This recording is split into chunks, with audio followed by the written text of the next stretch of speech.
Mateo, Kapitulo 16. Nagkapirang mga Pariseyo asin mga Saduseyo ang nagduman kay Jesus. Buot nindang masudyan si Jesus, kaya hinagadan siya nindanin sarong tanda hari sa langit. Sinabihan sinda ni Jesus, Pagsulnup kan aldaw, minasabi kamong magkakaigwanin marahay na panahon, huli ta mapula ang kalangitan. Pagkaaga, minasabi kamo, mauran ngunyan, huli ta madampog. Nauukudan nindo kun mauran o mainit sa paghiling sana sa langit. Alagad dahi kamo tataong magsabot kang kahulugan kan mga tanda kan panahon. An maraot asin daing Diyos na henerasyon naghahagad nin tanda. Alagad mayong tanda na itatao sa inda kundi ang tanda ni Jonas. dangan binayaan niya sinda.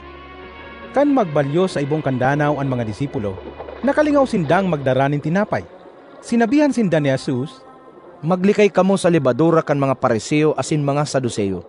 nag-urulay-ulay sinda. Nagtaram siya kaini, huli tamay kitang darang tinapay. Aram ni Jesus kung ano ang pinag-uulayan ninda. Kaya naghapot siya. Ta daw ta pinag-uulayan nindo na nakalingaw kamong magdara nin tinapay? Maluya ang sendong pagtubod. Dahi pagiraray kamo nakakasabot? Dahi nindo nagigirumduman ang 5 tinapay na ipinakakan ko sa 5,000 katawo? Pirang basket na tadaan na tipo nindo? Dahi nindo nagigirumduman ang 7 tinapay na ipinakakan ko sa 4,000 katawo? Pirang basket na tadaan na tipo nindo? Ta daw tadain nindo nasasabutan na bakong tinapay ang buot kong sabihon. Maglikay kamo sa libadura kan mga Pariseo asin mga Saduseyo. Dangan pasanan nasabutan kan mga disipulo na bakong libadura nin tinapay ang buot sabihon ni Jesus, kundi ang katukduan kan mga Pariseyo asin mga Saduseyo. Nagduman si Jesus sa distrito nin Cesarea Filipos. Sain hinapot niya ang sa iyang mga disipulo. Ano ang sabi kan mga tawo? Si Sayda ang aki nin tawo?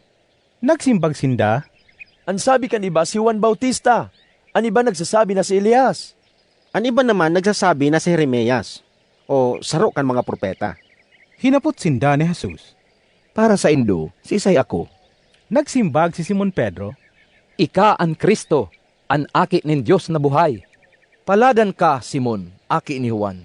Huli ta ba kung tao ang nagpasabot sa imo kang katotohanan na ini, kundi ang sa kong ama sa langit. ang sabi ni Jesus.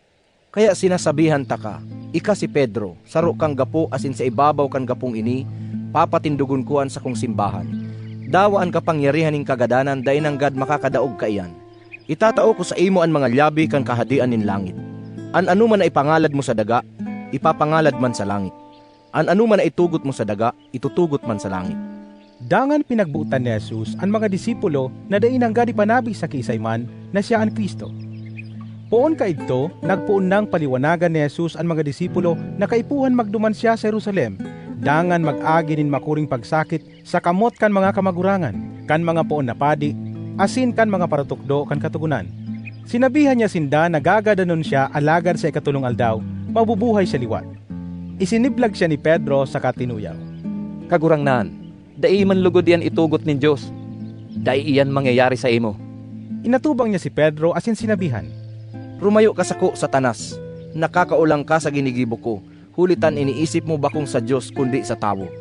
Dangan sinabihan ni Jesus ang sa iyang mga disipulo. An si Simon na buot sumunod sako, kaipuhan lingawan niya ang sadiri niyang buhay. Magpaasan kan sa iyang krus asin magsunod sako. Hulitan si Simon na namumuot na magligtas kan sa iyang buhay, mawawaraan ka iyan. Alagadan si Simon na mawaran kan sa iyang buhay, huli sako, magkakamit ka iyan. Huli ta anong pakinabang din sarong tao. Makamtan man niya ang bilog na kinaaban kung mawaraan sa iyang buhay. Uano an ikakatubos kan tao tanganing makamtan niya giraray iyan. Huli ta maabutan akin nin tao sa kamurawayan nin sa iyang ama. Kaibaan mga anghel, asin babalusan niya ang lambang saro susog sa iyang mga naginibo. Sa katotohan sinasabihan ko kamo, igwanin nagkapiradigdi na daing magagadan, sagkud na daing ninda mahiling na minadatong ang akin nin tao sa iyang kahadian.